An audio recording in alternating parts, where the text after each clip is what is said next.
chậm tập hành tí kia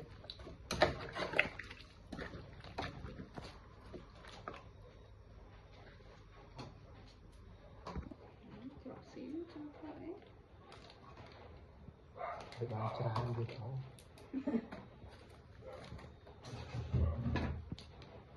chỗ bông phong máy bay khe bông khe này phải lắp khe để mang lời không tập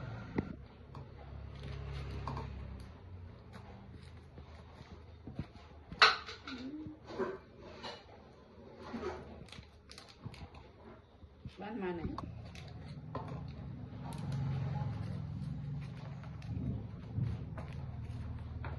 để ăn món ăn quay cream chết